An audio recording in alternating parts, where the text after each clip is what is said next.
जो new series है इसका ये 6 नंबर का टेस्ट है। हाँ जी, न्यू सीरीज का 6 नंबर का टेस्ट है। जानबूझ के लिया है 6 नंबर। कुछ चीज़ों का पता मुझे अब चल जाएगा थोड़ी देर में। पहले नंबर का सवाल है, ध्यान से देखेंगे, ध्यान से उसको सीखेंगे, सुनेंगे, उसके बाद लिखेंगे भी। जितना बताया जाता है इतना उस टेस्ट पेपर के उत्तर पर लिखेंगे। अगर उधर नहीं आ रहा है फर्स्ट साइड में तो सेकंड साइड खाली है, सेकंड साइड में आप नंबर डालेंगे और उसका उत्तर लिखेंगे। ऐसा नहीं कि मैंने बोली 4 लाइन और आपने लिख दिया 1 शब्द, वैसे काम नहीं चलेगा, है ना। हो सकता है वही पेपर में आ जाए सवाल, तो फिर क्या उसका नुकसान हो जाएगा ना बच्चे का। तो ऐसा नहीं करेंगे। अगर नहीं लिख पा रहे तो आप बताइए, हम थोड़ा स्लो बोलेंगे, लेकिन करिए बिल्कुल एकदम से बिल्कुल फिट, क्योंकि इतनी जल्दी ना तो कैंडिडेट देख पाते हैं, तो वो गलत का फिर गलत ही रह जाता है, ऐसे ही याद हो जाएगा फिर आपसे। पहला प्रश्न है, पहला प्रश्न और पहला ही इंपॉर्टेंट है, ठीक है। कला शब्द का प्रयोग सर्वप्रथम किस ग्रंथ में हुआ? उत्तर लिखेंगे ऋग्वेद, ऋग्वेद में हुआ। ये जो वेद है ये ऋग्वेद ही है, इस पे लिखा हुआ ना ऋग्वेद। हाँ, इसमें ही हुआ है सबसे पहले इसका।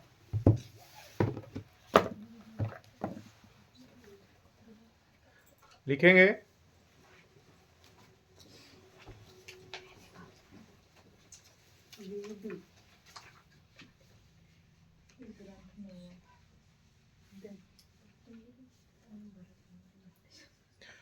ऋग्वेद है क्या ये? सर ये 4 वेदों में से पहला ग्रंथ, मतलब 4 ग्रंथ होते हैं। कौन कौन से होते हैं? ऋग्वेद, सामवेद, यजुर्वेद, चलिए ठीक है, लिख सकते हैं आप चाहे तो। ऋग्वेद संस्कृत भजनों का एक प्राचीन संग्रह है। लिख सकते हैं, आएगा नहीं पेपर में ये सवाल, लिख सकते हैं ज्ञानवर्धन के लिए। ऋग्वेद संस्कृत भजनों का एक प्राचीन संग्रह है।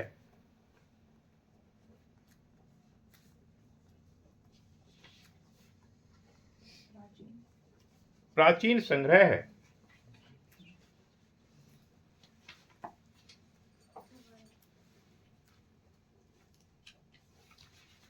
तो सबसे पहले किसमें हुआ?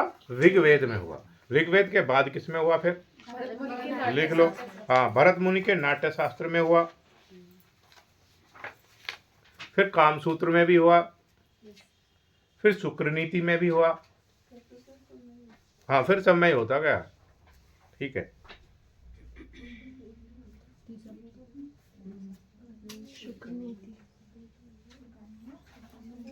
ये पहला ही सवाल इंपॉर्टेंट है। और कला शब्द का अर्थ क्या है? कला शब्द का अर्थ है रचना करना, रचना करना। लिख सकते हैं, कला शब्द का अर्थ क्या है? रचना करना।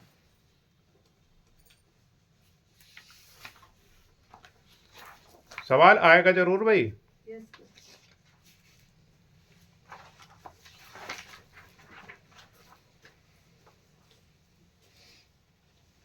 आर्ट शब्द, अब ये इंग्लिश में क्या बोलेंगे उसको? आर्ट। अब ये भी लिख लीजिए, आर्ट शब्द लैटिन भाषा के, पेपर में है, बहुत सारे पेपर में, टेस्ट पेपर में दे रखा है, कई सीरीज में है ये। आर्ट शब्द लैटिन भाषा के आर्स शब्द से बना है, ARS, आर्स शब्द से बना है। यहां से एक सवाल आपका कंफर्म है, ठीक है, आएगा जरूर, किसी भी बोर्ड का पेपर हो चाहे वो, सब में मिलेगा। एक और पूछ लेता किस भाषा का है? लैटिन भाषा का। किस भाषा का है? कला तो संस्कृत का है। हाँ, तो फिर वो क्या बोलेंगे उसमें? संस्कृत बोलेंगे, संस्कृत भाषा का है। ये आएगा पेपर, यहाँ से एक सवाल बन रहा है, निश्चित बन रहा है। प्रश्न नंबर 2, आर्ट शब्द का प्रयोग किस शताब्दी में हुआ? आर्ट किससे बना? आर्ट से। अब पूछ रहा इसका प्रयोग किस शताब्दी में हुआ? लिखिए 13वीं शताब्दी में।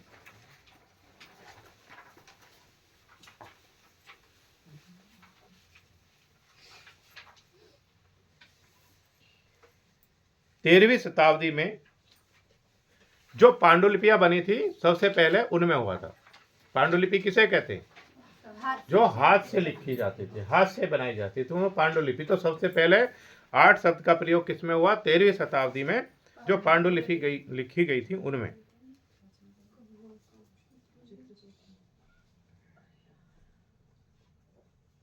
या ये भी लिख सकते हैं रोम की स्थापना से पहले अस्तित्व में आ गया था। आर्ट को आर्टेम भी बोल सकते हैं, ठीक है। तीसरा सवाल है, अनुकरण की कला का मूल तत्व है, किसने कहा? अरस्तु ने कहा। किसमें कहा? अपने लेख में कहा।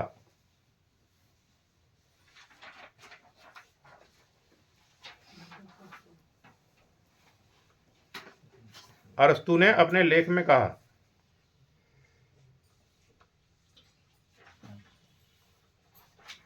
अरस्तु कौन थे? यूनानी दार्शनिक थे अरस्तु, यूनानी दार्शनिक थे। लेख लिखा था उन्होंने, उसमें इसका वर्णन किया है। चौथा सवाल है, काव्य कला के आधार क्या हैं? शब्द और अर्थ। शब्द और अर्थ, इसके अलावा भी हैं और लिख लीजिए उनको। भाव है, भाव। भाव क्या है? समझ चुके हैं बहुत अच्छे से। रूप भेदा प्रमाण नहीं, भाव। हाँ, वही वाला भाव है यहाँ पर भी। भाव लावण्य, हाँ, भाव कला, रस, आनंद, अनुभूति, कल्पना, विचार,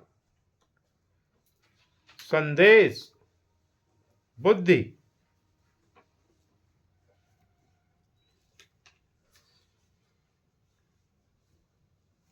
अब कई बार ये पूछ लेता है काव्य कला के कितने पक्ष होते हैं? 2 पक्ष होते हैं।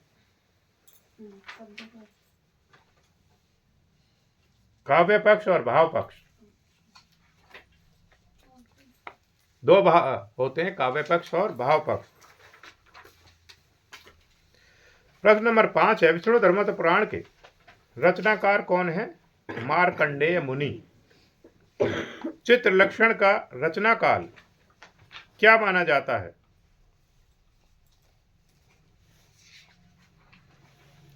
पांच सौ ईसा पूर्व से 200 ईसा पूर्व।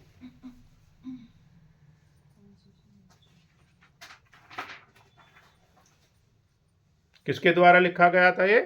नग्नजीत के द्वारा। नग्नजीत द्वारा लिखा गया था। और इसको और एक और नाम से जाना जाता था चित्रलक्षण को। किससे? नहीं, इसको तो नग्नजीत को बहजीत भी बोल सकते हैं, लेकिन इन्होंने जो लिखा चित्रलक्षण उसको भी किसी दूसरे नाम से जाना जाता है। सत्य। सत्य के नाम से भी जाना जाता है। किसको? चित्रलक्षण को। किसका ग्रंथ है? हाँ।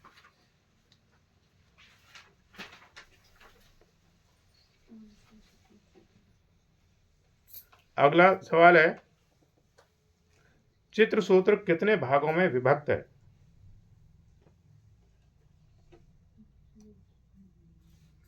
9 भागों में। 34 से 43 तक।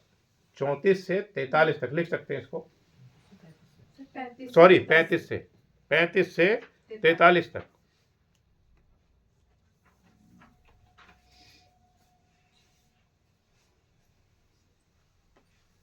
चित्रलक्षण क्या है? विष्णु धर्मोत्तर पुराण का एक अध्याय है। विष्णु धर्मोत्तर पुराण का एक अध्याय है ये चित्रलक्षण। हाँ। किसने लिखा? नारायण मुनि। कितने पेज का है? 9 अध्याय का। अच्छा, पेज का 72 पेज का है। चित्रसूत्र इसने भी लिखा है, सतीश नाइक ने, 72 पेज का। हाँ जी। 8वां है अनुभाव। कि कितने भेद होते हैं, बहुत बार बता चुके हैं ये। Yes, कितने भेद होते हैं? 4 होते हैं। Number 1 yes, sir. सात्विक। सात्विक, सात्विक अनुभाव। नंबर 2 कायिक।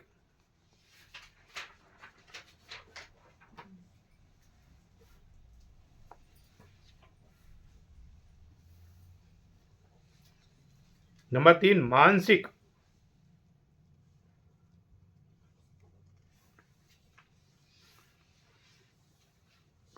नंबर 4 है आहार्य। आहार्य।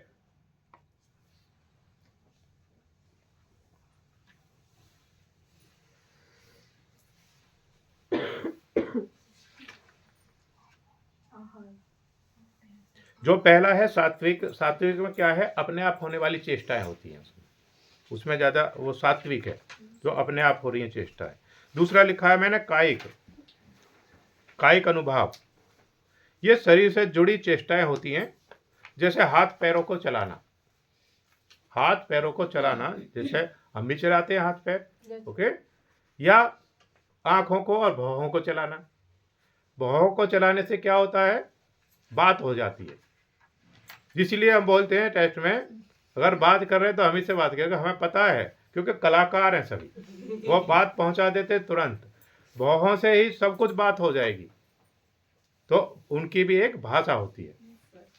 अगला फिर मैंने बोला मानसिक।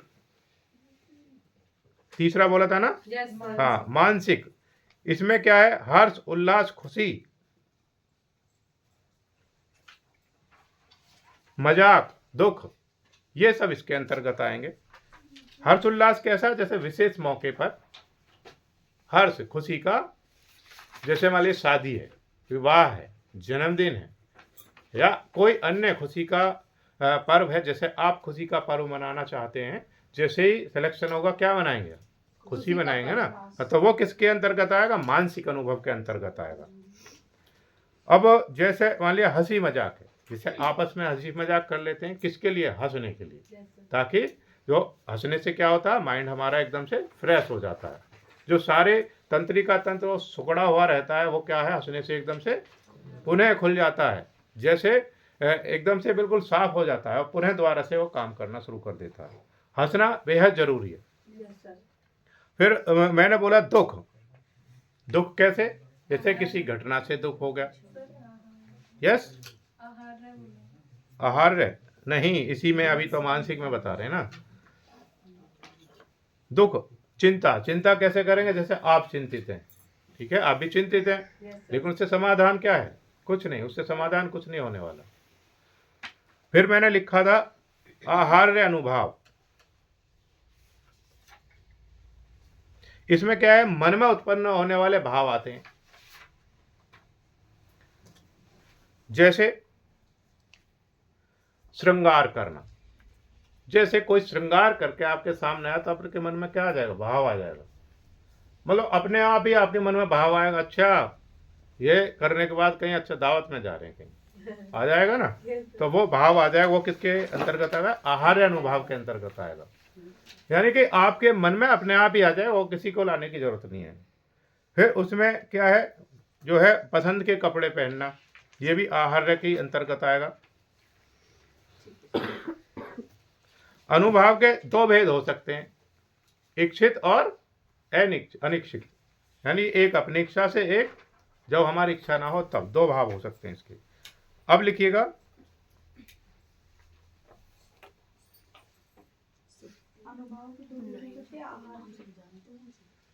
अनुभाव के इच्छित और अनिच्छित। अब लिखा हुआ है 9 नंबर सवाल, संचारी भावों की संख्या कितनी बताई गई है, 33। कला आचार्यों ने कुल कितने रस माने हैं, 9। 9वां रस कौन सा, भरत मुनि ने कितने माने, और 9वां रस कौन सा जुड़ा है, शांत रस। श्रृंगार रस में मैंने पहले भी इनको पढ़ा चुका हूं बहुत अच्छे से, मोटा मोटा बता देते हैं। श्रृंगार रस में क्या आएगा, श्रृंगार रस में हाँ सजावट, इससे ऐसे ही हास्य में क्या आएगा, हाँ, हंसी मजाक। वीर रस में क्या आएगा, उत्साह। बहुत डिटेल में नहीं बता रहे, ठीक है, ऐसे ही समझ जाएंगे आप। फिर है भयानक रस, भयानक में क्या आएगा, भय, डर। उसमें क्या होता है, चेहरे के भाव कैसे बदल जाते हैं। मान लिया कोई खतरनाक चीज आ गई, आपको दिखाई दे रहा था मौत बिल्कुल एक कदम दूरी पर है, तो चेहरे के भाव कैसे हो जाएंगे, कांतिहीन, बिल्कुल चमक अपने आप फीकी हो जाएगी, वो हो गया भयानक। विभत्स, विभत्स में क्या आएगा, यस, घृणा, जिसको देख करके मन में घृणा उत्पन्न हो जाए। रौद्र रस में क्या आएगा, उत्साह। हाँ उत्साह, जैसे क्रोध। जैसे रौद्र रस में, रौद्र रस में क्या आएगा, जैसे हाँ,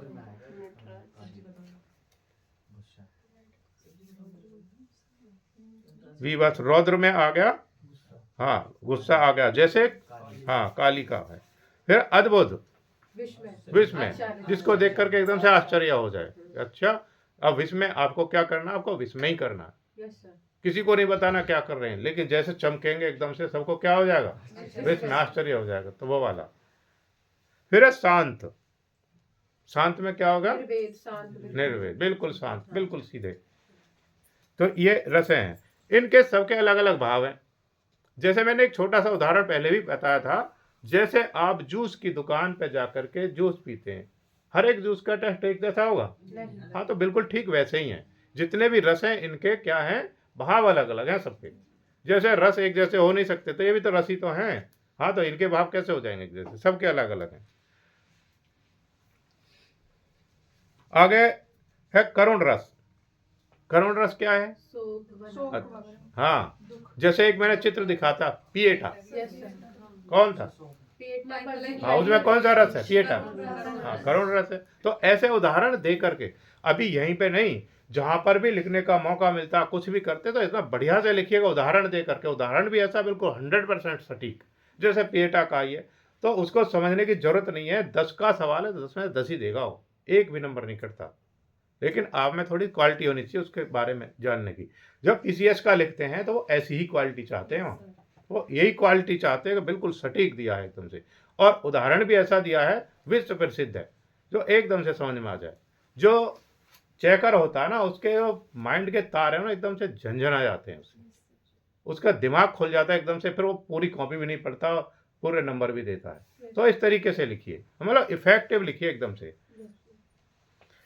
जैसे हम लेख लिखते हैं ना, कुछ लेख हम ऐसे लिख देते हैं, जैसे ये समझ लीजिए वो अपनी भावना निकाल करके रख देता है उसी लेख के माध्यम से, मात्र 4 लाइन के माध्यम से। तो शब्दों में बहुत सारी जान होती है, मैंने बोले थे ना अभी, शब्द अर्थ, हाँ, उन शब्दों के बेहद गूढ़ अर्थ भी होते हैं। आगे लिखेंगे भाई,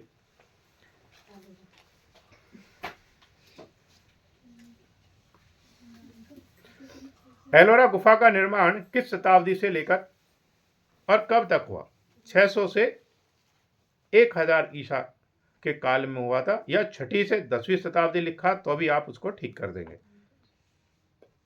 कैलाश मंदिर का, यानी कि पहली बार में जो गुफाएं बनी थी 6 से 8वीं में बनी थी, दूसरी बार में 6 से, हाँ, तो इसीलिए 600 से 1000 ईस्वी का काल भी सही है, और 6ठी से 10वीं भी ठीक है, हाँ जी, 12वीं भी ठीक है, 6 से 12 लिखा तो भी वो ठीक है। कैलाश मंदिर के मध्य में क्या स्थापित है, शिवलिंग। बाघ गुफा का रचनाकार अजंता की किस गुफा संख्या के समकालीन माना जाता है, 1 व 2।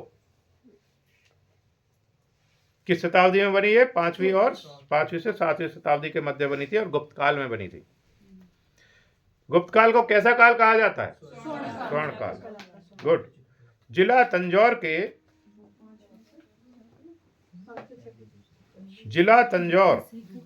के अंतर्गत पुद्दुकोटा में किस नाम की गुफा स्थित है, सित्तनवासल की। खजुराहो मंदिरों की शैली क्या है, नागर शैली है। खजुराहो मंदिर दिखा चुके हैं, इसलिए आप नहीं दिखाएंगे। नागर शैली नागर शैली किस काल में विकसित हुई थी, गुप्त काल में विकसित हुई थी। अगर पूछ लेता विकसित किस काल में हुई तो क्या बोलेंगे, गुप्त काल। अगर पूछता ईस्वी तो 10वीं से 13वीं शताब्दी बोल देंगे, या 950 से 1050 बोल देंगे। यानी इनमें से कुछ भी आप लिखा है तो वो बिल्कुल ठीक ही है। खजुराहो के प्रसिद्ध मंदिरों का निर्माण किसने करवाया था? चंदेल राजाओं ने करवाया था 950 से 1050 ईस्वी के मध्य। एलिफेंटा गुफा कितने क्षेत्र में बनी है? 950 से 1050। 129 गुणा 130 फीट लिख सकते हैं या 6000 वर्ग फुट भी लिख सकते हैं। तो 6000 वर्ग फुट कहां पर है? धारापुरी द्वीप पर है।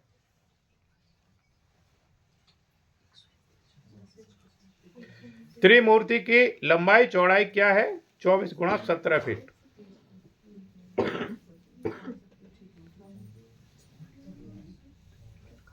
या 6 गुणा 5.2 मीटर लिखा तो अभी सही कर देंगे। 6 गुणा 2.2 मीटर, सॉरी 6 गुणा 5.2 मीटर लिखा है तो अभी उसको सही करेंगे। कांचीपुरम मंदिर में भित्ति चित्रों के अवशेषों की खोज किसने की थी? प्रोफेसर दुबरील ने की थी। शैली शब्द का संस्कृत में क्या कहा गया है? रीति कहा गया है। ये इंपॉर्टेंट सवाल है। बूंदी शैली के उच्च श्रेणी के चित्र कहाँ के म्यूजियम में रखे हुए हैं? Victoria of Albert museum, London. 22 है, किस राजा के समय में कोटा शैली चरमोत्कर्ष पर पहुंची थी? राजा उम्मेद सिंह। अच्छा, कम बोलना चाहिए हमें। ओके, अच्छा आराम से। राजा उम्मेद सिंह। राजा उम्मेद सिंह को कोटा शैली का संरक्षक भी कहा जाता है। और कोटा शैली में किसके चित्र अधिक बने हैं? यस, शिकार के। वेरी गुड, शिकार के चित्र कोटा शैली में अधिक बने। और राजा उम्मेद सिंह का जो समय था उसी को स्वर्णकाल कहा जाता। ठीक है, कहाँ का? कोटा का स्वर्णकाल किसके समय को कहा जाता? राजा उम्मेद सिंह के समय को। बूंदी शैली किस शताब्दी में चरमोत्कर्ष पर पहुंची? 18वीं शताब्दी में। और विकास शुरू हो गया था 17वीं से 19वीं शताब्दी के बीच में, पूरा विकास हो गया था। 17वीं से 19वीं शताब्दी के बीच में पूरा विकास हो गया इसका। बीकानेर नगर स्थापना किसने व कब की थी? राव बीकोजी ने। राव बीकोजी ने की थी 1488 में, यानी कि 12 अप्रैल 1488 को। हाँ, 12 अप्रैल 1488 को।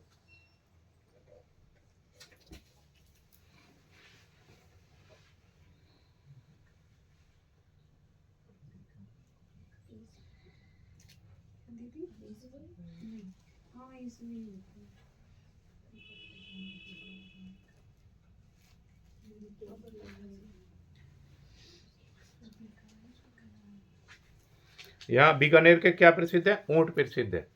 ऊंटों पर एक कला होती है, वो मैंने पहले पढ़ा चुका हूँ। उसको क्या बोलते हैं? हाँ, उसको उस्ता कला बोलते हैं। ऊंटों के ऊपर हाँ बाल हटा देते। ठीक है, हाँ, स्वर्ण जैसी नक्काशी की जाती है, ये समझ लीजिए। उसको कौन सी कला बोलेंगे? हाँ, उस्ता कला। उस्ता कला कहाँ की प्रसिद्ध है? बीकानेर। हाँ, ऊंटों का देश भी कहते हैं बीकानेर को। पिछवाड़ चित्रण किस शैली की महान देन है? नाथ द्वारा शैली की। जयपुर शैली किस राजवंश के संरक्षण में पल्लवित हुई? कछवाह राजवंश। मुगल शैली में प्राय कितने चश्म चेहरों का अंकन है? एक चश्म। एक चश्म क्या है ये? आप बताइए, जया जी आप बताओ, एक चश्म क्या होता है? कौन बताना चाहते हैं? हाँ, जिसमें एक आंख पूरी हो, यानी कि एक ही साइड से दिखाई दे। जिसमें दोनों आंख पूरी दिखाई दे रही तो वो दो चश्म हो गया। जिसमें एक आंख पूरी और एक आधी दिखाई दे रही है तो वो डेढ़ चश्म हो गया। जिसमें एक आंख पूरी और दूसरी आंख आधी से ज्यादा दिखाई दे रही है तो वो अच्छा 2.25 चश्म हो गया। जिसमें एक आंख पूरी और दूसरी आधी से कम दिखाई दे रही है तो वो 1.25 चश्म हुआ। ठीक है, चश्म का संबंध है चश्मे से। चश्मा कहाँ लगता है? हाँ, तो आंख चाहिए। चित्र को देखेंगे, उसकी आंख देखेंगे, आंख देख करके बता सकते हैं कौन सा कितने चश्म का चित्र है। और मुगल काल में बने पहाड़ी चित्रकला की खोज सर्वप्रथम किसने की थी? मेटकाफ। बेहद इंपॉर्टेंट सवाल है। अगर चित्र उसमें मेटकाफ ना आए तो फिर किसको लिखेंगे? फिर आनंद कुमार स्वामी को लिखेंगे। किस सन में की थी? 1910 में की थी।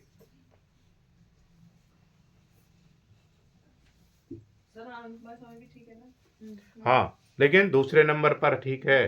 ठीक तो मेटकाफ ही है इसमें। ठीक है, ठीक मेटकाफ है। इन्होंने प्रयास किया था आनंद कुमार स्वामी ने खोज में। जब वहां मेटकाफ नहीं है तो उनका ऑप्शन चुन सकते हैं। ठीक है, लेकिन सही कौन सा है? वो मेटकाफ ठीक। कालीघाट शैली के प्रमुख चित्रकार कौन कौन है? एन.सी. घोष और के.सी. घोष। बंगाल शैली को और किस नाम से जाना जाता है? लिखिए, ठाकुर शैली। सर इसमें 28 में किसी स्थान पर क्या किसी स्थान पर ये लिखा था? कांगड़ा। कांगड़ा स्थान पर की थी।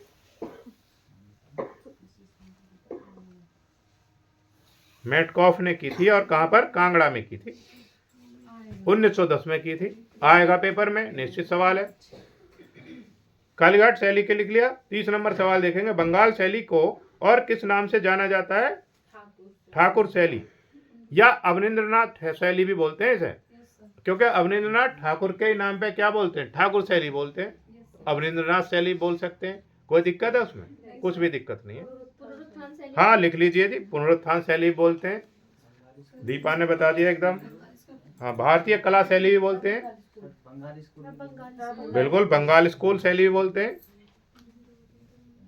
ओरिएंटल स्कूल शैली भी बोलते हैं। हाँ, तो लिख लीजिए आप इन्हें। कोई सी भी शैली जब आपने बंगाल स्कूल पढ़ लिया, अवनींद्रनाथ पढ़ लिया, तो समझ लीजिए उससे संबंधित कोई भी शब्द आपको घुमाने के लिए वो डालेगा तो आपको नॉलेज होनी चाहिए। अब उसने ठाकुर शैली बोल दिया तो ठीक है। अब उसने पुनरुत्थान शैली बोल दिया, ठीक है।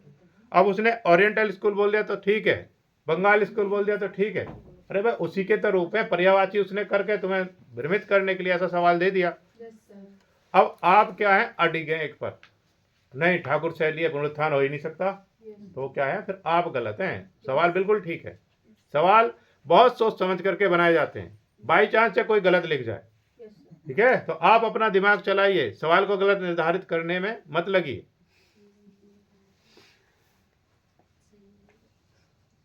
अजंता शैली को गुप्त शैली के नाम से किस विद्वान ने संबोधित किया? राय कृष्णदास ने।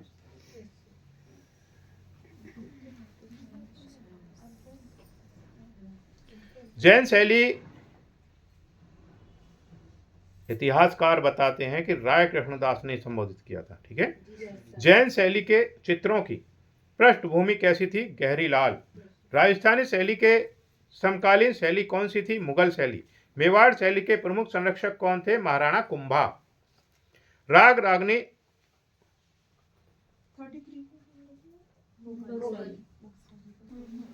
राग रागनी और भैरवी के उत्कृष्ट उदाहरण किस शैली में मिलते हैं? बूंदी शैली में। नाथद्वार शैली किस तरह की प्रतीत होती है? लोक शैली। Indian painting, the Punjab hills तथा कांगड़ा पेंटिंग नामक पुस्तकों के लेखक कौन है? डब्ल्यू.जी. आर्चर। हिमालयन आर्ट पुस्तक के लेखक कौन है? जे.सी. फ्रेंच। हिमालयन आर्ट किस सन में प्रकाशित हुई थी? 1931 में। हाँ, 1931 में प्रकाशित हुई थी। अर्चना, कौन थे जे.सी. फ्रेंच? सिविल सेवक थे। सिविल सेवक यानी क्या थे? आईएएस कैटेगरी के व्यक्ति थे।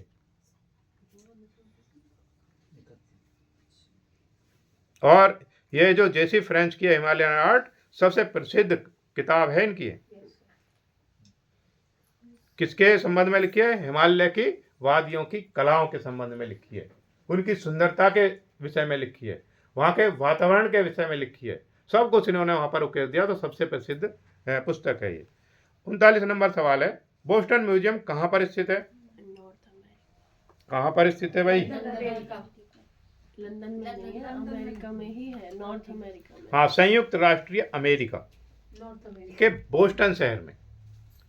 संयुक्त राज्य अमेरिका के बोस्टन शहर में क्या? लंदन इसीलिए तो टेस्ट लिया है, जानने के लिए किसके पास है। नहीं, सब पीछे पहले में आ गए थे क्वेश्चन। हाँ, 10वीं क्वेश्चन होती है। टाकरी शैली का लेख किस शैली से संबंधित है? जम्मू शैली से। बिहार को किस स्थान पर मधुबनी शैली का जन्म हुआ? बिहार के किस स्थान पर मधुबनी शैली का जन्म हुआ? मिथिला। जी, जो टाकरी लिपि लेके वो बसौली में भी है। हाँ, जम्मू में भी बसौली में। पहाड़ी शैली बोल सकते हैं, ठीक है। हाँ, जो पहाड़ी शैलियों से संबंधित है उन सभी शैलियों में टाकरी लिपि का हुआ है। अब किसी एक को नहीं लिखेंगे। जम्मू लिख सकते हैं, पहाड़ी लिख सकते हैं, हाँ, बसौली भी लिख सकते हैं। अच्छा, अब जो बोस्टन म्यूजियम है, जो ऊपर सवाल था 39 नंबर, ये कहाँ पर बताया था? हाँ हाँ, इसका पूरा नाम है ललित कला संग्रहालय बोस्टन। पूरा नाम क्या है? ललित कला संग्रहालय बोस्टन। बोस्टन संग्रहालय का अब ये आ सकता है। बोस्टन संग्रहालय का नाम क्या है? ललित कला संग्रहालय बोस्टन। बिहार के किस स्थान पर मधुबनी शैली का जन्म हुआ? हाँ, जितवारपुर। सबसे पहले जितवारपुर में ही हुआ था। इसके बाद कहां पर हुआ? फिर मिथिला में। हाँ, फिर कहां हुआ? मधुबनी गांव में। जितवारपुर चूंकि पुराना हो चुका था और मधुबनी में इसका प्रोग्रेस होने लगी थी इस काम की, तो फिर लाइट में क्या आ गया? फिर मधुबनी लाइट में आ गया। लेकिन शुरुआत आएगी कहां से? हाँ, जितवारपुर से ही। बिल्कुल 100% आने वाला सवाल है ये। अगर ये ना आए, ना जितवारपुर आए, ना मिथिला आए, तो फिर बिहार आ जाए। बिहार, उत्तर प्रदेश, झारखंड, तो कौन सा सही होगा? और फिर बिहार सही होगा। या सवाल गलत हो गया? हाँ, फिर बिहार सही होगा। अगर बिहार भी ना आए तो फिर आ जाए दरभंगा। फिर कौन सा सही होगा? फिर दरभंगा भी ठीक है, वो सवाल गलत नहीं है। 17वीं शताब्दी के आसपास हुआ था, ठीक है। अच्छा, जो मिथिला में चली थी ये कला, कौन सी? मधुबनी शैली। ये सवाल आया था, मधुबनी शैली को किसने जीवित रखा हो? तो वहां सवाल उत्तर क्या है? हाँ, महिलाओं ने जीवित रखा हुआ, क्योंकि महिलाएं ही इसको चला रही हैं पीढ़ी दर पीढ़ी। ठीक है भाई, ये सवाल इंपॉर्टेंट है, कई बार देखा है मैंने, आया है परीक्षा में। नीलमणि दास, बलराम दास एवं बैरागी किस शैली से संबंधित चित्रकार हैं? कालीघाट। भारतीय शिल्प षडंग के रचयिता कौन है? अवनींद्रनाथ ठाकुर। षडंग क्या है? आप बताइए जया जी, अब आप बताना शुरू करिए थोड़ा थोड़ा। षडंग है, इसमें ना चित्र की भेद रखे हैं, रूपभेदा प्रमाण भावलावण्य योजना। अरे वाह, वेरी गुड। रूपभेदा प्रमाण नहीं, भावलावण्य योजनम, सादृश्य वर्णिका भंग इति चित्र षडंगकम। Good, very good. Abanindranath Tagore ने लिखी थी षडंग। द बंगाल पट नामक पुस्तक के लेखक कौन है? ईवी हैवेल। भारतीय प्रागैतिहासिक चित्रकला नामक पुस्तक के लेखक कौन है? श्री जगदीश गुप्त। भारत में सबसे विशाल हड़प्पा कालीन बस्ती कौन सी है? धौलावीरा। धौलावीरा है हापुड़? हाँ, धौलावीरा, ये ठीक है। मोहनजोदड़ो स्नानगार के पूर्व में स्थित स्तूप का निर्माण किस काल में हुआ? कुषाण काल में हुआ, दूसरी शताब्दी ईसा पूर्व से पहले। दूसरी शताब्दी ईसा पूर्व से पहले हुआ। 48 नंबर सवाल है, सैंधव अवशेषों में किस स्थल से पीतल की बनी बत्तख मिली है? चनहुदड़ो। आएगा सवाल पेपर में, दिखा नहीं पाएंगे, लाइट चली गई है, ठीक है भाई। अब मौका मिलेगा तो दिखा देंगे, पहले आपको दिखा चुके हैं वैसे हमें, हड़प्पा का जब पढ़ा था। चनहुदड़ो में सैंधव सभ्यता में समाधान के अवशेष किस स्थल पर मिले? किस स्थल पर मिले? लोथल। अब समाधान क्या थे? सब रखकर दफनाने के काम आते थे। उनके पर क्या होती थी? चित्रकारी होती थी, बढ़िया बढ़िया चित्रकारी होती थी उसके ऊपर। भरूच के स्तूप का निर्माण किसने करवाया था?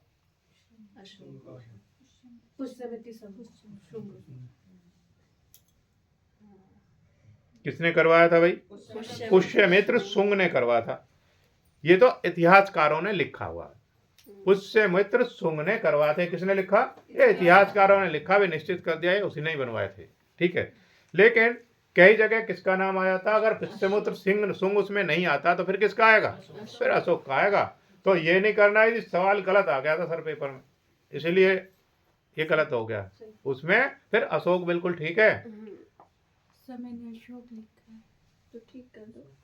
लिख लो पुष्यमित्र शुंग भी अशोक के साथ साथ। लिख लो। कहाँ पर है भरभोत? भरभोत मध्य प्रदेश के सतना जिले में। सतना, मध्य प्रदेश के सतना जिले में। अच्छा, इस स्तूप की खोज किसने की थी? अलेक्जेंडर करिंगम। अलेक्जेंडर करिंगम ने किस सन में? 1873 में की थी। ये सब वहीं लिख लिया करो जहां प्रश्न है, ढूंढने की जरूरत नहीं है। फिर कनिष्क द्वारा स्थापित पेशावर स्तूप की ऊंचाई क्या है? 400 फीट। अशोक के स्तंभ किस देश के स्तंभों के समान है? पर्शिया। अमरावती के खंडित स्तूप के टूटे हुए टुकड़ों को किस म्यूजियम में रखा गया? मद्रास म्यूजियम में रखा गया है। मुगल काल की सर्वप्रथम चित्रित पुस्तक कौन सी है? अमीर हमजा या हमजानामा? अमीर ए हमजा या हमजानामा। अच्छा, मुगल काल की प्रथम पांडुलिपि कौन सी थी? फिर कौन सी थी? कौन बताएंगे इसे? पहले आ चुका है, पढ़ा है, 101% पढ़ा है आपने, बहुत बार टेस्ट में भी आया है। तूतीनामा पढ़ा है। अब तूतीनामा में क्या है? ये पहली पांडुलिपि थी, मुगल काल की पहली पांडुलिपि थी। क्या है इसमें? तोते के प्रेमालाप। अलाई दरवाजा किसका प्रवेश द्वार है? कुतुब मीनार। कुतुब मीनार।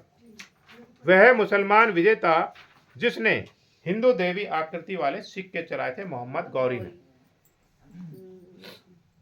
मुसम्मन बुर्ज कहाँ स्थित है? आगरा में स्थित है। गयासुद्दीन तुगलक के मकबरे की क्या विशेषता है? ढलवां दीवारें। कुतुबुद्दीन ऐबक किस धर्म से संबंधित इमारत के खंडरों पर कुबात उल इस्लाम बनाया था? जैन मंदिरों की।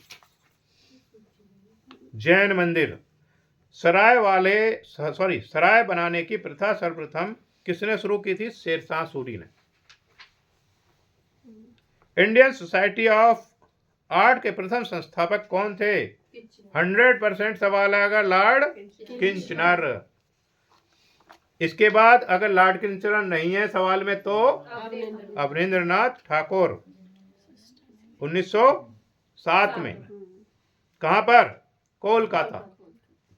ये सवाल 100% आएगा भाई सवाल पेपर में, दोनों को याद रखना। पहले नंबर पर कौन है और दूसरे पर? हाँ जी। अगर दोनों ही दे देगा तो फिर उत्तर भी इसी तरीके से होगा। अवनींद्रनाथ ठाकुर के चित्र भारत माता व सांध्या द्वीप किस तकनीक में बने हैं? जापानी तकनीक में बने हैं। जी, जापानी, ठीक है, जापानी वॉश। रानी चंदा किस कलाकार की शिष्या थी? हाँ, अवनी बाबू की थी। ठीक है। राजा रविवर्मा के गायकवाड़ स्वर्ण पदक किस सन में मिला? 1880 में मिला। 1873 में क्या मिला था? फिर गवर्नर स्वर्ण पदक मिला था। हाँ, गवर्नर स्वर्ण पदक मिला था। और 1904 में क्या मिला? हाँ, वो केसरे हिंद मिला था। वेरी गुड भाई, याद कर रखा भैया आपने। 1904 में मिला था। किसको? हाँ, राजा रवि वर्मा को। शांति निकेतन की स्थापना किसने की? वह कब की थी? रविंद्रनाथ टैगोर ने की थी। किस सन में? 1901 में। कहां पर? पश्चिम बंगाल, वीरभूमि जिले में, बेलापुर के पास। लिख लीजिए इसको। 1901 में पश्चिम बंगाल, वीरभूमि जिले में, बेलापुर के पास।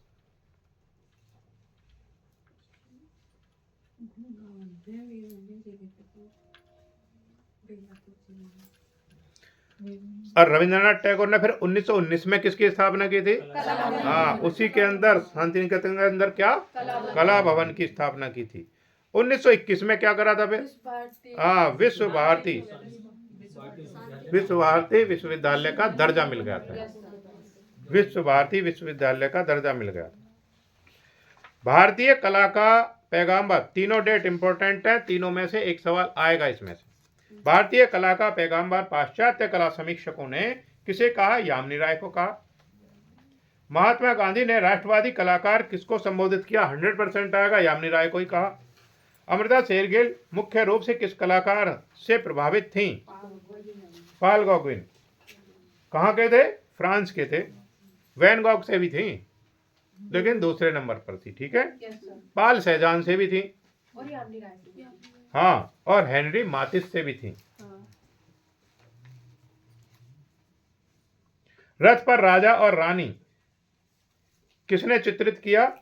किस माध्यम में है? दिखाते हैं, अगर लाइट नहीं आ रही भाई, चलो कोई नहीं। रथ पर राजा और रानी किसने चित्रित किया और किस माध्यम में? यामिनी राय ने करा, टेम्परा माध्यम में है, टेम्परा। घनवाद के अतिरिक्त गगनेंद्र नाथ किस वाद से प्रभावित हैं? प्रभाववाद से। कलकत्ता ग्रुप की स्थापना कब हुई? कब हुई? 1843। अच्छा, 1943। हाँ, 1943। उसे नहीं बोलना, वहां पे क्या लिख रहा, सही बोलना है। 1943 में कौन कौन थे? प्रदोष दास गुप्ता थे, पहले भी लिख चुके हैं इसको।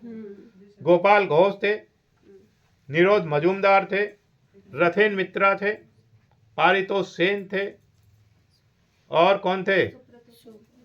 हाँ, प्राण कृष्ण पाल थे। हाँ, ये सब हो गए। आगे सवाल देखेंगे। कलकत्ता ग्रुप के कलाकारों को क्या कहकर पुकारा जाता था? मानवतावादी कलाकार।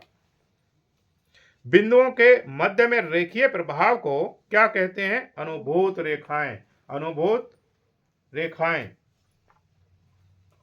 बिंदुओं के मध्य का मतलब है एक बिंदु यहाँ पर है, एक बिंदु यहाँ पर है, एक पिलर यहाँ लगा दिया, एक पिलर यहाँ लगा दिया, उनके बीच में कुछ नहीं है, तो उसको क्या कहेंगे? अनुभूत रेखाएं कहेंगे। आभासी है, हाँ जी, आभास हो रहा है, लेकिन वहां को है, खींची नहीं गई है।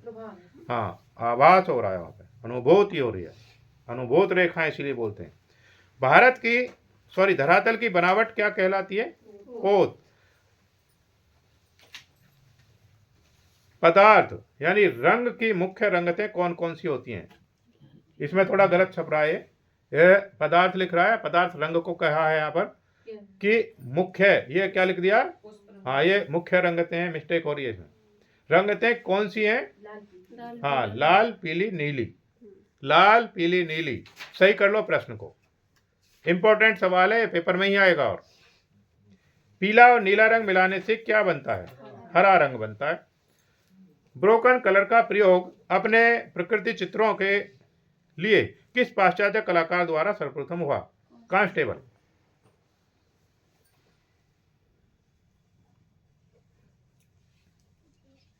अच्छा, ब्रोकन कलर है क्या?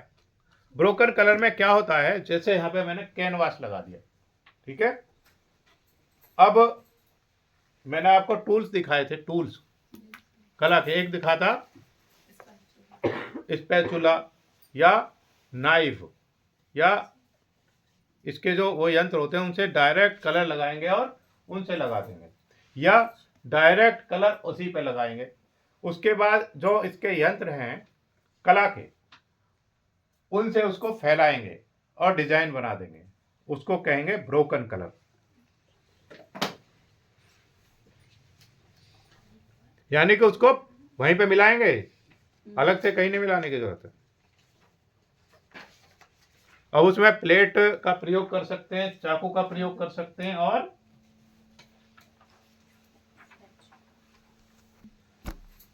78 में क्या बताया? सर्वप्रथम दृष्टि को आकर्षित करने वाला रंग कौन सा कहलाते हैं? अग्रगामी रंग कहलाते हैं। फिर है अंतराल को किन किन नामों से जाना जाता है? स्थान, भूमि बंधन। गुजरी महल, 80 नंबर देखिए सवाल। गुजरी महल संग्रहालय कहाँ पर है? ग्वालियर में है। गणेश पूजा, हाथी का स्थान किसके चित्र हैं? अमृता शेरगिल। अमृता शेरगिल।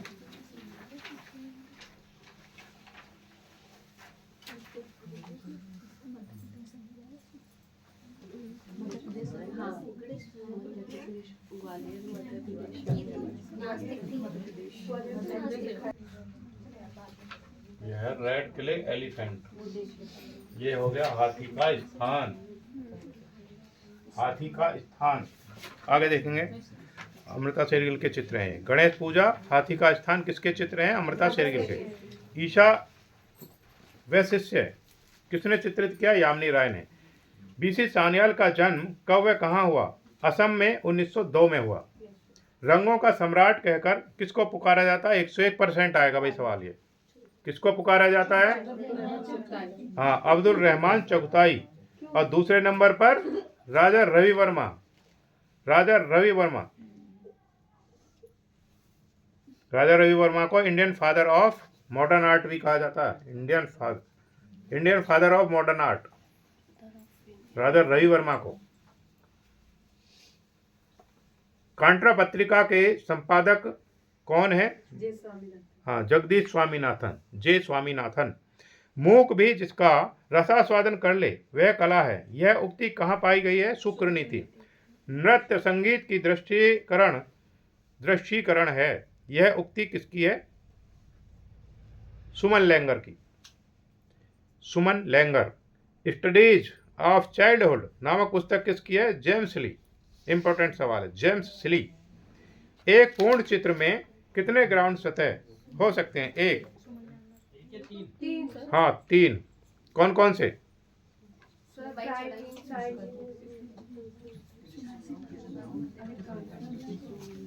तीर्थ स्थल कामाख्या किस राज्य में स्थित है? असम में। सिक्कों के अध्ययन को क्या कहते हैं?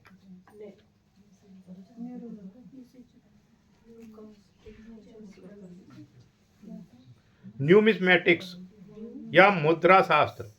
न्यूमिस्मेटिक्स या मुद्रा शास्त्र। न्यूमिस्मेटिक्स या मुद्रा शास्त्र।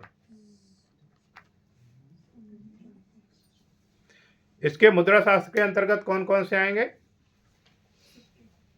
हाँ, सिक्के या कागज की मुद्रा दोनों आ जाएंगे।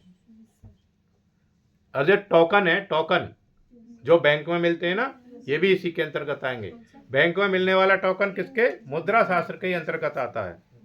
और जो पदक होते हैं, स्वर्ण पदक जो पदक होते हैं, ये भी इसी के अंतर्गत आएंगे। और जितने भी ये पैसे हैं, नोट हैं, सिक्के हैं, पदक हैं, टोकन हैं, इनका जो संग्रह करता है ये मुद्रा शास्त्र ही करता है। ठीक है, इनका संग्रह भी यही करता है। टेलीस्कोप का आविष्कार किसने किया था? गैलीलियो ने। भारतवर्ष नाम किससे उल्लिखित है? खगोल का हाथी गुम्फा अभिलेख से। हाथी गुम्फा अभिलेख या शिलालेख से।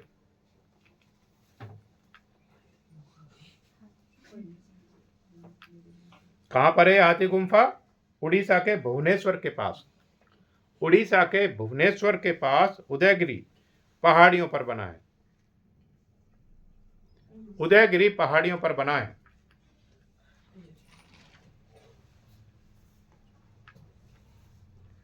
$95 देखिएगा। यस, अच्छा। डोनाटेलो किस देश का मूर्तिकार है? इटली का। सांची का प्राचीन नाम क्या था?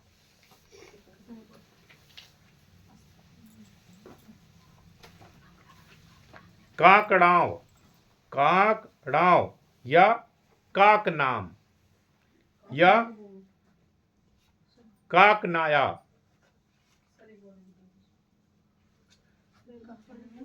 काकड़ान के आ के काकड़ाव या काकड़ान या काकनान या काकनाया।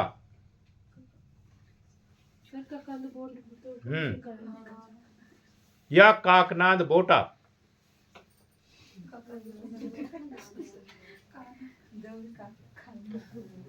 या बोटा श्री पर्वत? बोटा श्री पर्वत ये सांची के ही नाम है। कहां पर है सांची? मध्य प्रदेश के रायसेन जिले में। मध्य प्रदेश के रायसेन जिले में सांची। 96 नंबर सवाल है, इंपॉर्टेंट भी है। चमकीले विज्ञापन देने हेतु किस गैस का प्रयोग किया जाता है? Neon gas. इंपॉर्टेंट सवाल है, नियॉन गैस। इसकी क्या है विशेषता? जो विज्ञापन है, चमकीले बोर्ड भी बनवाए जाते हैं, आपने देखे होंगे, जो लाइट पड़ती है तो एकदम से क्या होता, चमकते हैं। तो उनकी यही विशेषता होती है, चमक पड़ने पर उनमें क्या होती है, विद्युत धारा उत्पन्न हो जाती है। जैसे ही किसी चीज की लाइट उसके ऊपर पड़ेगी, विद्युत धारा उत्पन्न होगी और वो क्या होगा, रिफ्लेक्ट होगा, चमकेगा। अब उससे संबंधित कपड़ों पर पे भी आ जाते हैं। कपड़ों पर डिजाइन बना हुआ होता है, रात को उन्हें पहन कर निकलेंगे, लाइट पड़ेगी तो क्या होगा, वो चमकेंगे, दिखाई देंगे। और अधिकतर ये वॉकिंग वाले कपड़ों पर भी रहता है, जिनको घूमने के लिए जाते पहन करके। जूतों पर भी आता है डिजाइन, ठीक है। हाँ, तो सर जो रोड पे काम कर रहे हाँ, होते हैं, उन पे भी बस रहता वो है। लोग पहनते हाँ, हैं। नियॉन गैस का प्रयोग किया जाता इसके लिए। महाकवि कालिदास रचित अभिज्ञान शाकुंतलम का हिंदी अनुवाद किसने किया? राजा लक्ष्मण सिंह ने किया। राजा लक्ष्मण सिंह।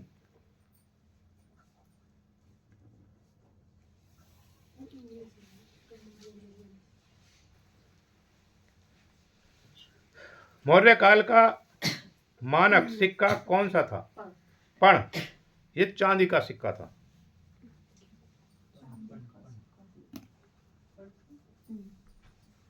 मौर्यकालीन सिक्का था पण।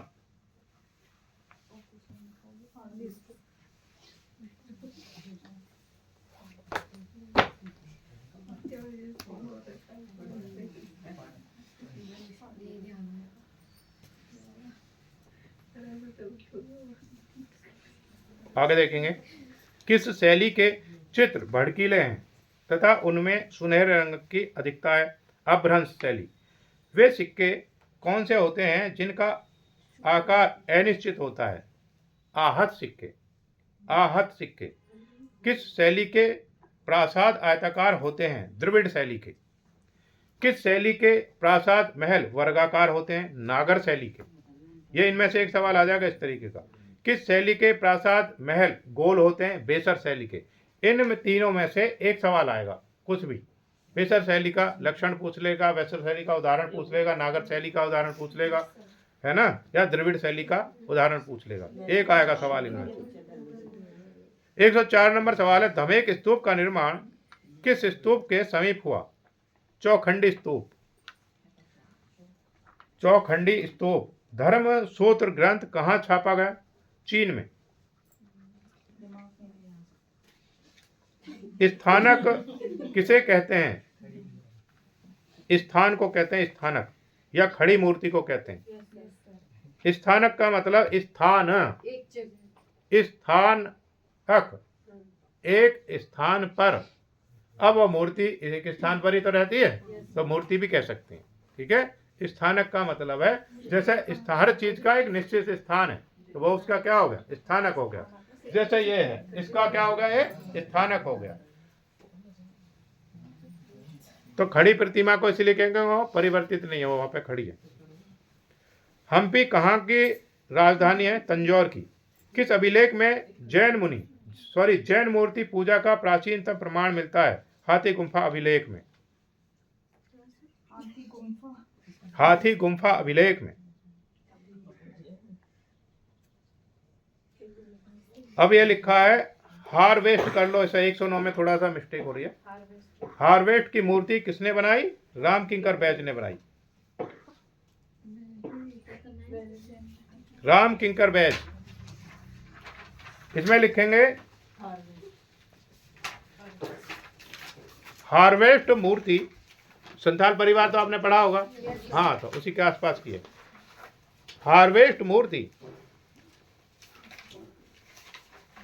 हार्वेस्टर भी बोलते हैं इसको। शांति निकेतन के कला भवन परिसर में है। शांति निकेतन के कला भवन परिसर में है।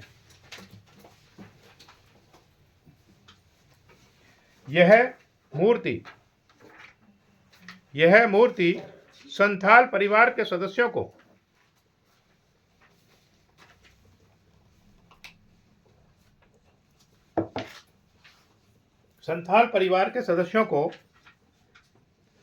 फसल काटते दर्शाती है और यह कांस्य की बनी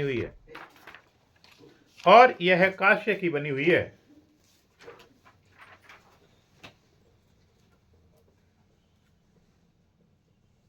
110 नंबर सवाल है, रोदो की उस मूर्ति का नाम बताइए जिस पर काफी विवाद खड़ा हुआ था। Day and nights. गोगा किसका शिष्य था? पिसारो का। जयपुर में मार्बल के पाउडर को क्या कहते हैं? झींकी। जयपुर में मार्बल के पाउडर को क्या कहते हैं? झींकी।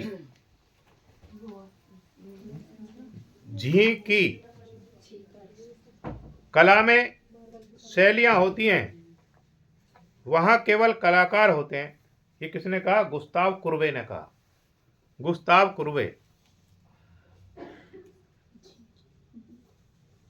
योग दाविद की कृति जिसे नवशास्त्रीयवाद का प्रथम चित्र माना जाता है। साइकेट्रिस्ट की मृत्यु। आपातकाल की घोषणा चित्र किसका है? MF हुसैन का है। सल्वाडोर डाली किस देश के थे? स्पेन के थे। भारत में घनवाद के जनक कौन है? गगनेंद्रनाथ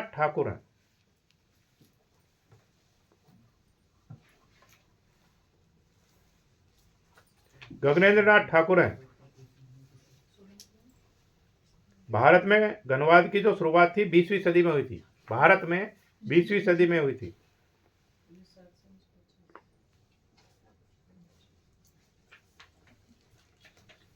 भारत में जनक कौन है? गगनेंद्रनाथ। और विदेशों में कौन है? हाँ, पाल सहजान भी हैं। 118 सवाल है, इंदिरा गांधी राष्ट्रीय मानव संग्रहालय कहाँ पर स्थित है? भोपाल में। हाँ, भोपाल की सुरम में श्यामल पहाड़ियों में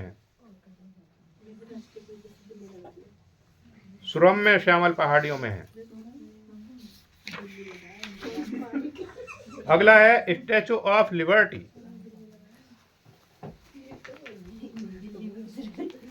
स्टैचू ऑफ लिबर्टी सामने देखिए। Statue of liberty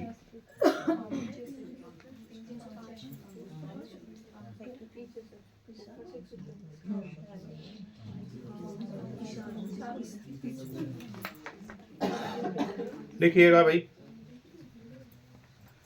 statue of liberty कहां पर है? अमेरिका, न्यूयॉर्क में। लिख लीजिए, अमेरिका, न्यूयॉर्क के भी हार्बर शहर में स्थित है।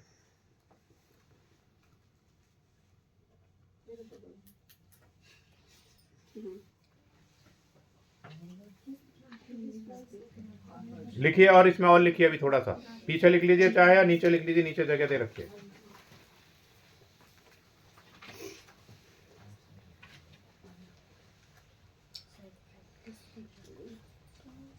स्टैचू ऑफ लिबर्टी को 1886 में, इंपॉर्टेंट सवाल है, एक सवाल आ जाएगा यहां से। 1886 में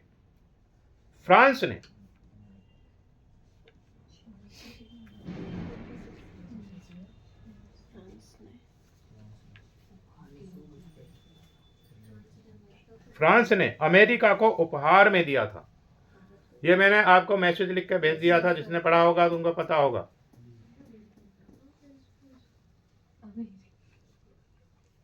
अमेरिका को उपहार में दिया था।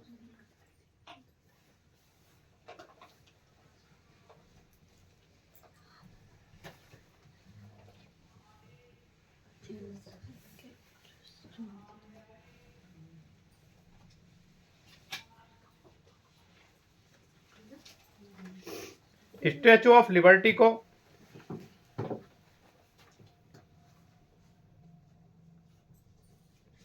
फ्रेडरिक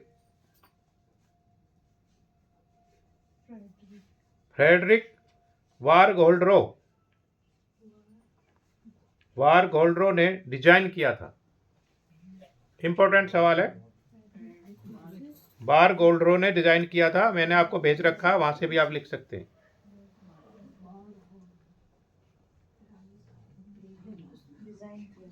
आगे लिखेंगे इसमें, इस स्टैचू को गुस्ताव एफिल ने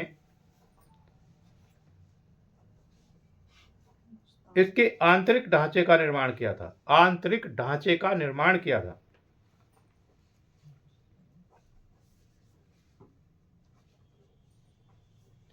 आगे लिखेंगे statue of liberty. Statue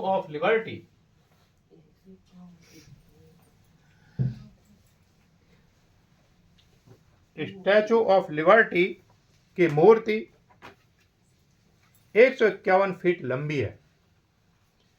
151 feet लंबी है, देख सकते हैं बोर्ड पर देख सकते हैं। 151 फीट लंबी है। आगे लिखेंगे चौकी मिलाकर 305 फीट ऊंची है। चौकी मिलाकर, चौकी कौन सी है? नीचे वाली। चौकी मिलाकर 305 फीट। चौकी मिलाकर यहाँ पे दिखाई दे रही है चौकी, देखिए यहाँ पर चौकी मिलाकर 305 फीट ऊंची है। चौकी मिलाकर 305 फीट ऊंची है। आगे लिखेंगे 22 मंजिला है। 22 मंजिला है, यानी कि यहां से लेकर के इसमें अंदर ही अंदर सीढ़ियां हैं और यहां तक पहुंचा जा सकता है। यहां तक अभी दिखाते हैं, चलो यहां पे भी ऊपर तक इसमें पहुंचा जा सकता है।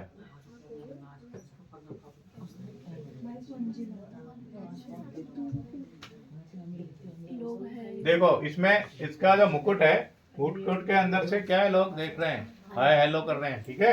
हाँ, तो वहां तक पहुंचा जा सकता है। अभी लिखिएगा आप, इसमें 22 मंजिला है। इसमें 354 घुमावदार सीढ़ियां हैं, यानी कि राउंड राउंड होकर के चलते हैं इसमें अंदर ही अंदर। 354, 154 नहीं, 354 घुमावदार सीढ़ियां हैं।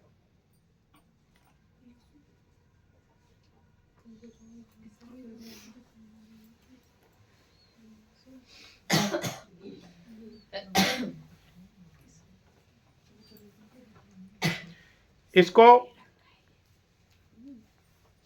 लिबर्टी एंड लाइटनिंग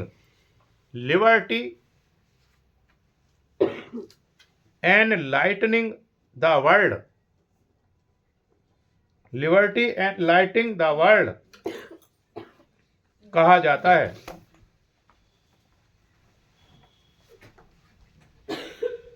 हिंदी में कहेंगे इसको विश्व को प्रकाशित करती स्वतंत्रता। विश्व को प्रकाशित करती स्वतंत्रता।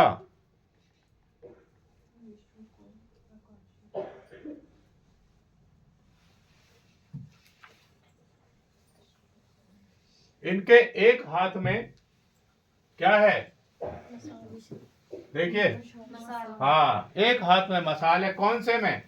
ऐसे खड़ी है तो सीधे हाथ में होगी ना। हाँ, तो सीधे हाथ में क्या है? Very good. और दूसरे हाथ लिख लीजिए, और दूसरे हाथ में सितार नहीं है,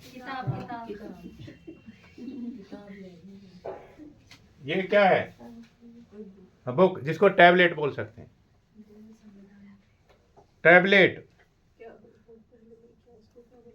पहले हाथ में, सीधे हाथ में क्या है? मसाल है। दूसरे हाथ में क्या है? टैबलेट है, जिस पर टैबलेट है, जिस पर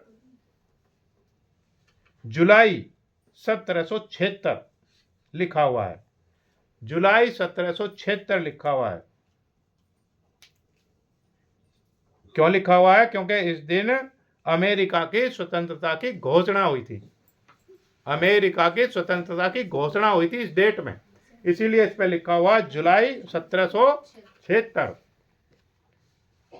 इसमें से एक सवाल आने की गुंजाइश है, ठीक है। ये हो गया स्टैचू ऑफ लिबर्टी, 119 नंबर का सवाल। 120 देखिएगा।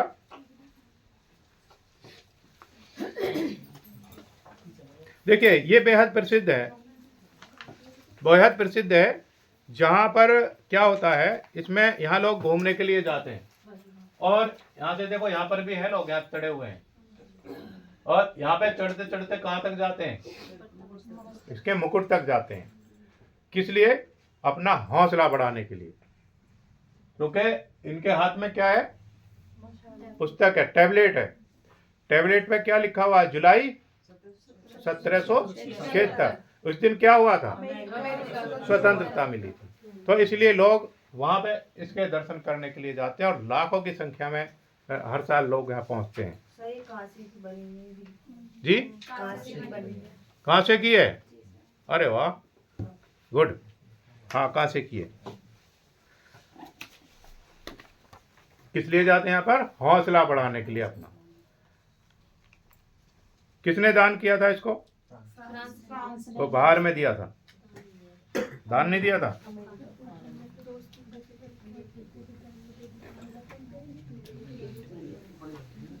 इसमें लिखा हुआ है, रख हौसला, सुनिए, रख हौसला वह मंजर भी आएगा, प्यासे के पास चलकर समंदर भी आएगा। और क्या लिखा? थक कर ना बैठ ए मंजिल के मुसाफिर, मंजिल भी मिलेगी और मंजिल से पाने का मजा भी। हाँ, मंजिल पाने का मजा भी आएगा। अभी मेहनत करिए, जिस दिन मंजिल मिलेगी उस दिन का मजा देखिए, लाइफ चेंज हो जाएगी एकदम से। एक ही रात में रिजल्ट आने के तुरंत बाद चेंजिंग नजर आने लगेगी तुम्हें, खुद पे खुद। तो इसीलिए हौसला अफजाई के लिए, हौसला बढ़ाने के लिए लोग वहां जाते हैं। आगे लिखिएगा 120 नंबर।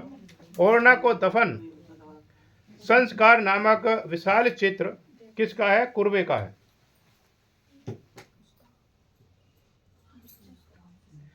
बगली डॉट क्या है? वास्तुकला की एक शैली है। हाँ, अगर किसी ने डिजिटल प्लेटफॉर्म लिखा है तो अभी सही कर देंगे। डिजिटल प्लेटफॉर्म जहाँ से वास्तु से संबंधित खरीद फरोख्त होती है। भारत का सर्वश्रेष्ठ संगमरमर कहाँ से प्राप्त होता है? कोटा से। बुल फाइटिंग किस देश का राष्ट्रीय खेल है? स्पेन का है। अशोक का अपने शिलालेखों में सामान्यतः जिस नाम से उल्लेख हुआ है वह है प्रियदर्शी। जिस स्तूप में 400 से अधिक उत्कीर्ण लेख मिले हैं वो है सांची का स्तूप।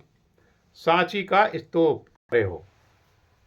अब उन समस्याओं से निकलने का रास्ता, सबसे आसान तरीका क्या है? उससे आप किसी भी समस्या से निकल सकते हैं। दुनिया में कितने से बड़ी समस्या आ जाए, उससे आप बेहद आसानी से निकल सकते हैं। कोई चीज़ मेरे पास तब तक रहेगी, ये मेरे पास तब तक रहेगी जब तक ये मेरे हाथ से इसको ले ना ले। होगा ऐसा ही? मुझे कोई गिफ्ट मैं आपको तब तक नहीं दे सकता जब तक आपके मन में उसे लेने की क्षमता नहीं है। आप लेना चाहोगे तब तक वो आपके पास तभी जाएगी जब आप उसे लेना चाहोगे। अगर लेना ही नहीं चाहोगे तो आपके पास पहुंचेगी? वो कभी नहीं पहुंचेगी। तो खुश रहने का देखो सबसे आसान सा तरीका, कहीं कुछ जाने की जरूरत नहीं है, किसी पीर पैगंबर के पास जाने की जरूरत नहीं है, कहीं ताबीज़ नहीं बंधवाना, कहीं कुछ नहीं करना। सीधा सा सिद्धांत है, जिसके साथ रह रहे हैं, जहाँ रह रहे हैं, जिस सोसाइटी में रह रहे हैं, जिस परिवार में रह रहे हैं, जिन लोगों के साथ रह रहे हैं, उनके साथ मधुर व्यवहार रखिए। मधुर नहीं रख सकते, कितना ही कोई कटु बोलता सही, उसको तुरंत माफ़ कर दीजिए उसी समय। उसे अपने साथ लेकर के मत घूमिए। आपने वो लिया, वो दिमाग में बैठा लिया और पूरे दिन उसे लिए घूम रहे हैं पूरे दिन, तो थकोगे ही ना आप 100% थकोगे। घर से निकले, किसी ने कुछ बोल दिया, आपने उसको लिया, तुरंत यहाँ रख लिया। अब उसे हम पूरे दिन लिए घूम रहे हैं। हमने बता दिया उषा को क्या आज तो मेरे साथ ये हुआ। वो क्या है? नेगेटिविटी फैली। जितनी बार आप उसको रिपीट करोगे इतनी बार आप परेशान होगे। जितनी बार रिपीट करोगे इतने बार परेशान होते ही रहोगे। उसको जैसे जिसने दिया, अगर तुम्हें बुरा लगा तो उसको तुरंत वही माफ़ करिए, चलो ठीक है कोई बात नहीं, आगे बढ़िए, हमने लिया ही नहीं वो। तो आप बिल्कुल फ्री रहेंगे, बिल्कुल एकदम से फ्री रहेंगे, बिल्कुल हल्के रहेंगे, आसान रहेंगे। जो हल्के होते हैं वो कहाँ उड़ते हैं, इतनी ऊंचाई तक जाते हैं। वो जो भारी होते हैं वो हमेशा डूबते हैं भाई। डूबता कब है व्यक्ति, जब भारी हो जाएगा। भारी कब होगा, जब तुम सबकी चीजें इकट्ठी करके अपने दिमाग में रख लोगे। वो दिमाग में नहीं रखनी है। कबाड़ा जितना इकट्ठा करोगे, अब इस घर में से है, कबाड़ा फेंकेंगे नहीं फेंकेंगे, क्या होगा, एक दिन वो बढ़ जाएगा, तो उसमें रहने के लिए जगह नहीं बचेगी। हमें अच्छा लगेगा, वो गंदगी अच्छी लगेगी, किसी को अच्छी नहीं लगती। तो उस गंदगी को दिमाग से निकालो। अपने दिमाग में ये मत बैठाओ कि भाई इसने मेरे साथ बहुत बुरा किया, मैं इसको माफ़ ही नहीं कर सकता। नो, माफ़ कर दिए ना, कर दीजिए माफ़, उसको छोड़ दीजिए, उसको उसके हाल पे छोड़ दीजिए। आप उसको लेकर के मत घूमो। कब तक घूमोगे, एक जन्म मिला है, यस सर। उसको आप लेकर के घूमने में निकल गए, तुमने कुछ करा ही नहीं भाई, उसको सब ने दिया, तुम उसे लिए ले घूम रहे हो, कहीं रखो, अबे कहीं फेंक दो उसको, थक जाओगे। उसको लेकर के नहीं घूमना। अभी मैंने एक शब्द बोला, जो हल्का होता है इतना ही ऊपर जाता है। जैसे एक बाज, मैंने पहले भी आपको सुनाया था, बाज पक्षी सुना है। Yes sir. बाज की एक विशेषता मैं बता देता हूँ। जैसे हंस की विशेषता है, बाज की भी विशेषता है। जो बाज होता है, जब उसकी एज ज़्यादा हो जाती है तो उसके जो पंख, ये नखून होते हैं, नेल्स होते हैं, वो क्या है, बढ़ जाते हैं। बढ़ करके अभी वो इस तरीके से हैं, और जब बढ़ जाएंगे तो ऐसे हो जाएंगे। अब जब ऐसे हो जाएंगे एक एज पे जा करके, उसकी जो चोंच है अब तक सीधी थी, अब वो ऐसे हो जाएगी। वो किसी को खा भी नहीं पाएगा, अपना भोजन नहीं कर पाएगा। उसके जो नेल्स इतने बड़े हो गए हैं, वो अपना शिकार ही नहीं पकड़ पाता। अब वो धीरे धीरे धीरे धीरे क्या होता है, वो कमज़ोर होना शुरू हो जाता है। कमज़ोर हो जाएगा तो मरने के कगार पर पहुंच जाएगा। जब खा नहीं पाएगा, पी नहीं पाएगा, तो क्या होगा, एक दिन वो निश्चित ऐसी स्थिति में आ जाता है, मर जाने की स्थिति में।